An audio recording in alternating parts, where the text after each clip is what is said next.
Hello दोस्तों, नमस्कार। आप लोगों का एग्री स्टडी 92 में बहुत बहुत स्वागत है। आज हम plant breeding and crop physiology से संबंधित 100+ मोस्ट इंपॉर्टेंट क्वेश्चन डिस्कस करने वाले हैं। इसमें हमारा पहला प्रश्न है, गाल्जी काय का दूसरा नाम है। गाल्जी काय का दूसरा नाम क्या है? राइबोसोम, डिक्टियोसोम, तारक केंद्र या लाइसोसोम।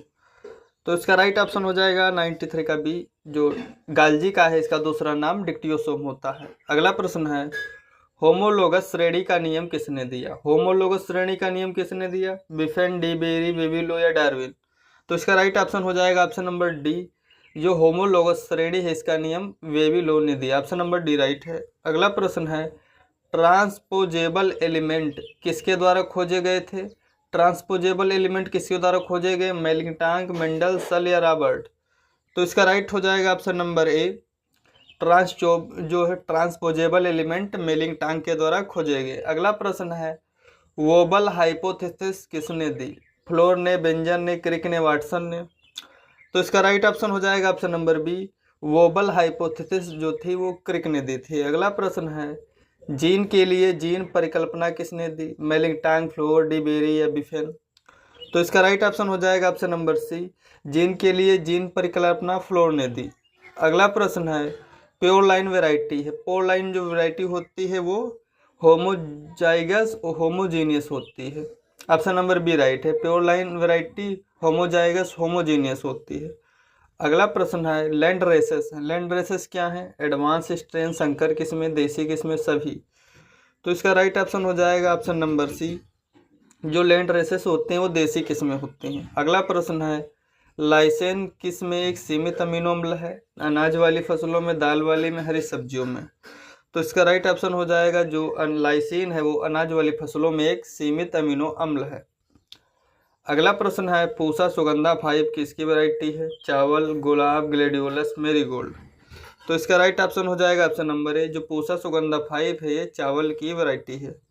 अगला प्रश्न है, शक्तिमान नई किस्म है। शक्तिमान किसकी नई किस्म है? गेहूं, चावल, चना, मक्का। तो इसका राइट ऑप्शन हो जाएगा ऑप्शन नंबर सी। शक्तिमान जो है मक्का की किस्म है। अगला प्रश्न है, पूसा गोल्ड किसकी नई किस्म है? चावल, सरसों, गेहूं, आम। तो इसका राइट ऑप्शन हो जाएगा ऑप्शन नंबर बी। ट्रिटिका मिस्टम यानी व्हीट की वैरायटी है पूसा गोल्ड। अगला प्रश्न है, पूसा 1088, 1103, 1105 ये किसकी वैरायटीज हैं? तो इसका राइट ऑप्शन हो जाएगा ऑप्शन नंबर ए। पूसा 1088, 1103, पूसा 1105 ये सभी चना की वैरायटीज हैं। ऑप्शन नंबर ए राइट है। अगला प्रश्न है, पूसा करिश्मा और महक नई किस्में हैं। पूसा करिश्मा और महक किसकी नई किस्में हैं? पालक, सरसों, बथुआ, मरंथस। तो इसका राइट ऑप्शन हो जाएगा ऑप्शन नंबर सी। ये पूसा करिश्मा और महक जो है सरसों की वैरायटीज हैं। अगला प्रश्न है, पूसा अरोड़िमा और पूसा सूर्या किसकी नई वैरायटीज हैं? आम, नींबू, अमरूद, बेर। तो इसका राइट ऑप्शन हो जाएगा ऑप्शन नंबर ए। पूसा अरोड़िमा और पूसा सूर्या ये मैंगो की वैरायटीज हैं। अगला प्रश्न है, पूर्वा, ऊर्जा और पूसा विशेष किसकी नई वैरायटीज हैं? तो इसका राइट ऑप्शन हो जाएगा ऑप्शन नंबर बी।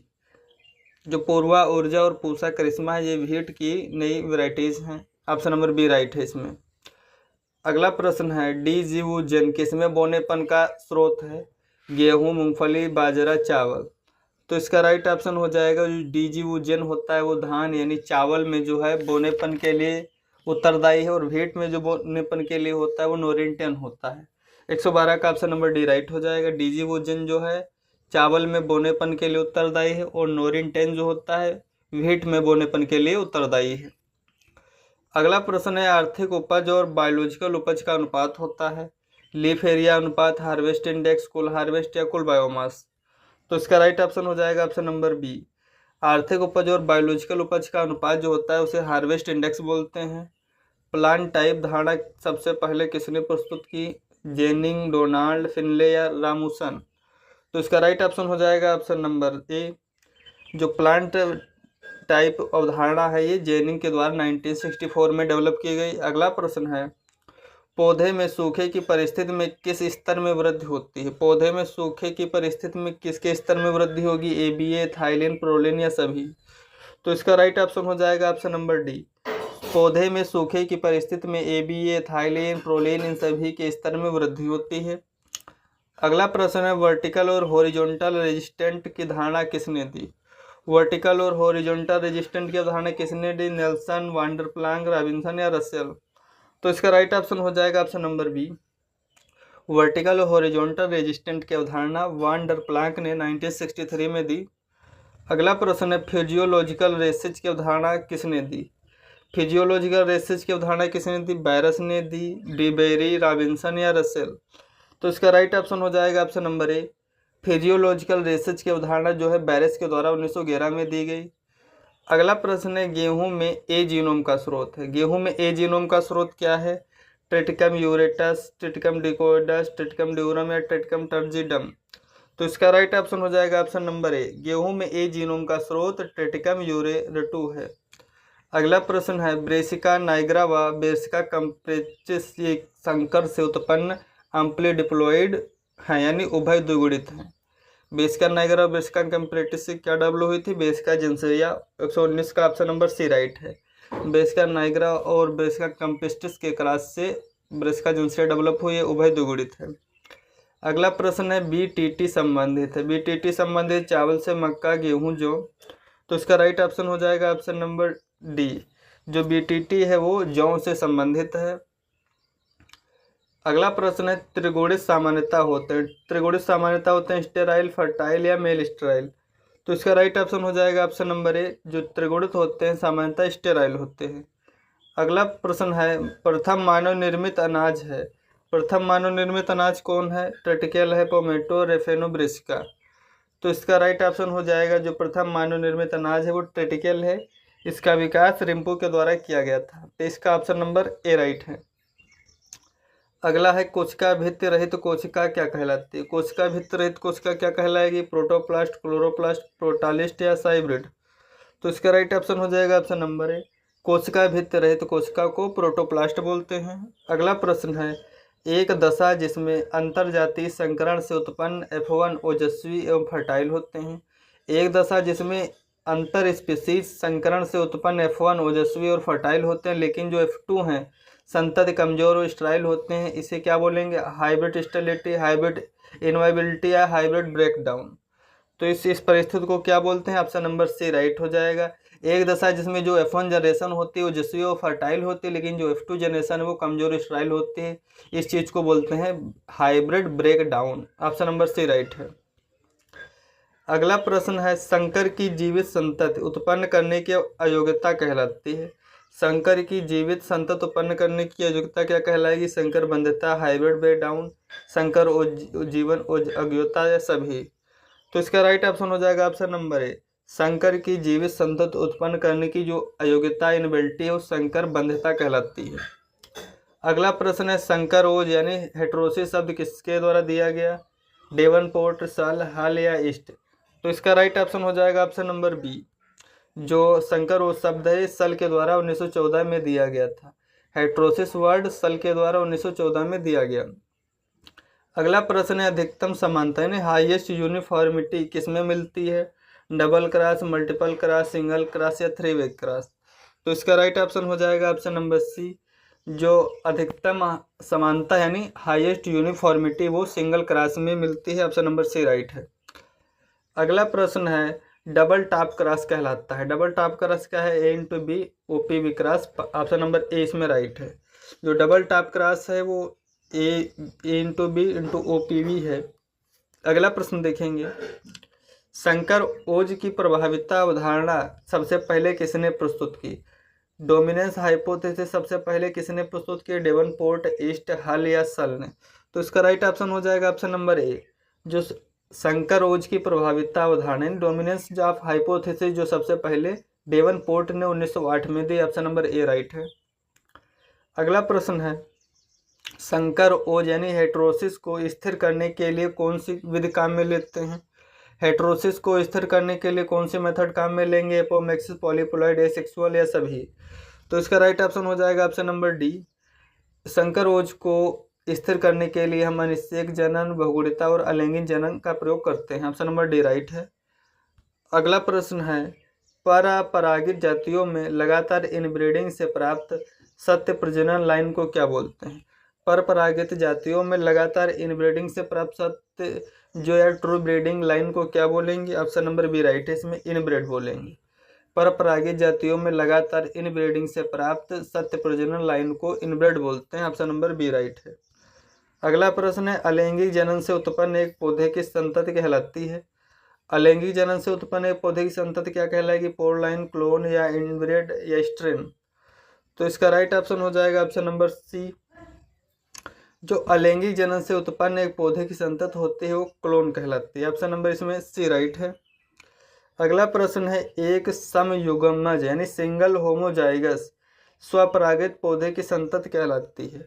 एक समयुग्मज यानी सिंगल होमोजाइगस स्वपरागित पौधे की संतति क्या कहलाएगी? प्योर लाइन, क्लोन, लैंड्रेस या इनब्रेड?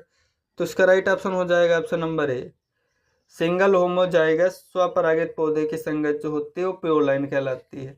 सिंगल होमोजाइगस स्वपरागित पौधे की जो संतति है वो प्योर लाइन कहलाएगी। ऑप्शन अगला प्रश्न है, प्योर लाइन थ्योरी किसके द्वारा प्रतिपादित की गई? जोहानसन के द्वारा, बेटसन, यूल या निकलसन हेल? तो इसका राइट ऑप्शन हो जाएगा option number B. Pure line जो थ्योरी है वो जोहानसन के द्वारा प्रतिपादित की गई। अगला प्रश्न है, लिंकेज यानी कि घटना सबसे पहले किसने देखी? जो लिंकेज है, सहलंगता, इसकी घटना सबसे पहले किसने देखी थी? बेटसन एवं पुनेट, मार्गन, हुगो डी व्रिज या मेंडल? तो इसका राइट ऑप्शन हो जाएगा ऑप्शन नंबर ए। लिंकेज की जो घटना है सबसे पहले बेटसन एवं पुनेट के द्वारा देखी गई। अगला प्रश्न है, एक जीन एक एंजाइम परिकल्पना किसने प्रतिपादित की? एक जीन एक एंजाइम परिकल्पना किसने प्रतिपादित की?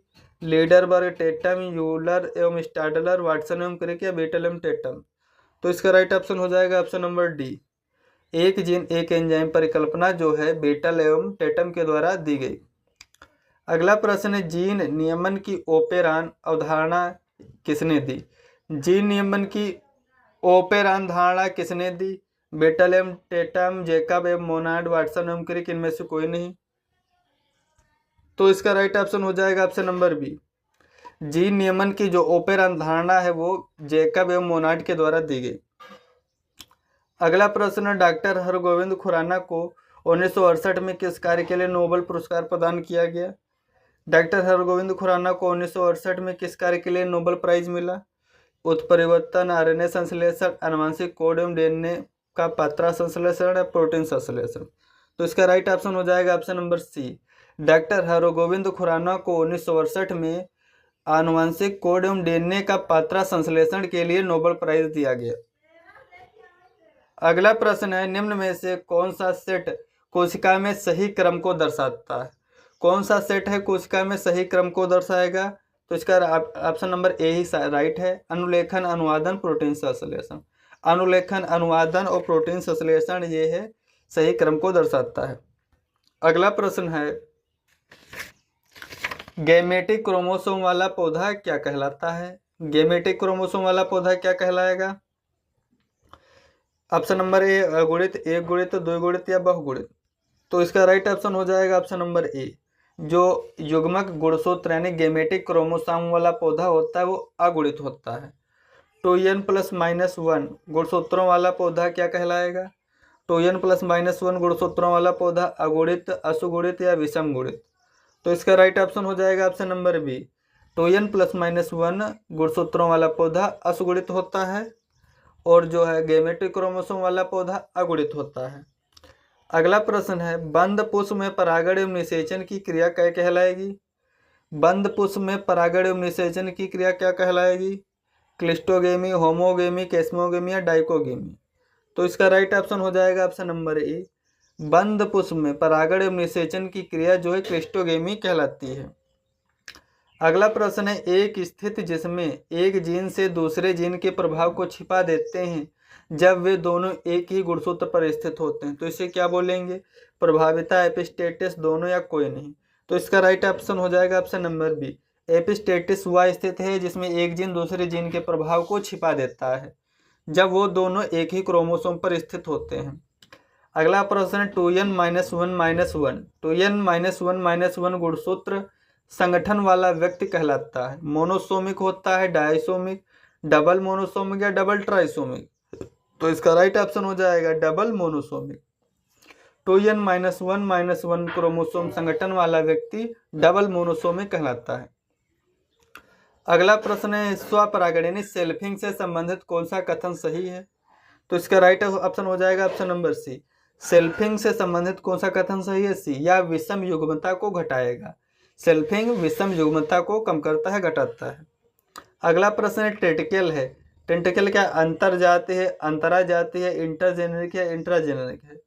तो टेंटिकल क्या है? 154 का ऑप्शन नंबर सी राइट हो जाएगा, इंटरजेनरिक है। टेंटिकल एक इंटरजेनरिक है, ऑप्शन नंबर सी राइट है। अगला प्रश्न है बंद गोभी किस कारण से परपरागित है? पुष्पाकृत, प्रोटोगाइनी, सेल्फ इंकोपाबिलिटी या प्रोटोएंड्री? तो इसका राइट ऑप्शन हो जाएगा ऑप्शन नंबर डी, अनिश्चितता यानी स्व अनिश्चितता, सेल्फ इनकॉम्पेटेबिलिटी के कारण बंद गोभी जो है वो परपरागित है। ऑप्शन नंबर इसमें डी राइट है। अगला प्रश्न है मक्का में परपरागण होता है क्योंकि यह प्रोटोएंड्री है, प्रोटोगाइनी है, सेल्फ इनकैपेबिलिटी या सभी? तो इसका राइट ऑप्शन हो जाएगा ऑप्शन नंबर ए, मक्का में परपरागण होता है क्योंकि यह प्रोटोएंड्री है। ऑप्शन नंबर ए राइट है।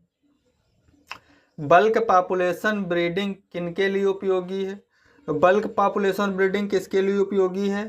फल वर्गीय फसलों के लिए, सब्जी वर्गीय फसलों के लिए, या छोटे दाने वाली फसलों के लिए, पुष्प वर्गीय फसलों के लिए? तो इसका राइट ऑप्शन हो जाएगा ऑप्शन नंबर सी, छोटे दाने वाली फसलों के लिए जो बल्क पॉपुलेशन ब्रीडिंग है वो उपयोगी है।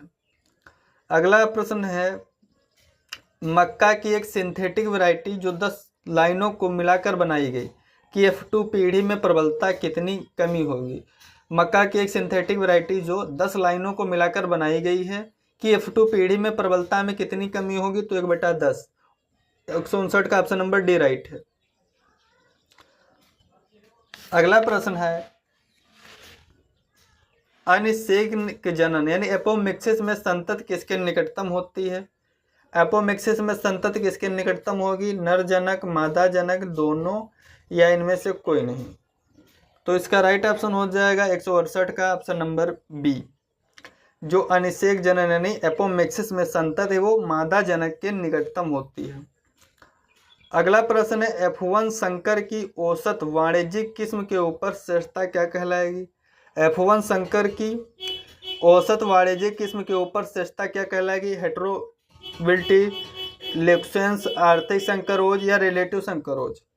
तो इसका राइट ऑप्शन हो जाएगा ऑप्शन नंबर सी, F1 संकर की औसत वाणिज्यिक किस्म के ऊपर जो श्रेष्ठता है वो आर्थिक संकरोज कहलाती है। ऑप्शन नंबर सी राइट है। अगला प्रश्न है मक्का में इनब्रेड लाइन किसके द्वारा बनाए रखी जाती हैं? स्वपरागण, परपरागण, सिव पॉलिनेशन या ओपन पॉलिनेशन? तो इसका राइट ऑप्शन हो जाएगा ऑप्शन नंबर ए, मक्का में जो इनब्रेड लाइन है वो स्वपरागण के द्वारा बनाए रखी जाती हैं। अगला प्रश्न है NBPGR कहाँ स्थित है? National bureau of plant genetic research, Lucknow, Bikaner, Karnal या नई दिल्ली? तो इसका राइट ऑप्शन हो जाएगा ऑप्शन नंबर डी, जो NBPGR है national bureau of plant genetic resources वो नई दिल्ली में है। अगला प्रश्न है मक्का में कंपोजिट वैरायटी उत्पन्न करने के लिए कौन सी कंपोनेंट लाइनें काम में ली जाती हैं?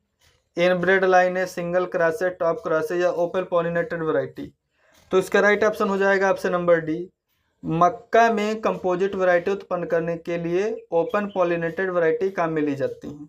अगला प्रश्न है जीन में किस परिवर्तन से उत्परिवर्तन होता है? जीन में किस परिवर्तन से उत्परिवर्तन होगा? न्यूनता, अधिकता, डिजेनरेशन या सभी? तो इसका राइट ऑप्शन हो जाएगा ऑप्शन नंबर डी, जीन में न्यूनता, अधिकता, डिजेनरेशन सभी से म्यूटेशन होता है। अगला प्रश्न है रिवर्जन किसके कारण होता है? जीन क्रिया के उत्परिवर्तन या जीन परिवर्तन व उत्परिवर्तन? तो इसका राइट ऑप्शन हो जाएगा ऑप्शन नंबर बी, जो जीन रिवर्जन है किसके कारण? उत्परिवर्तन के कारण होता है। Thanks for watching, please like and subscribe my channel.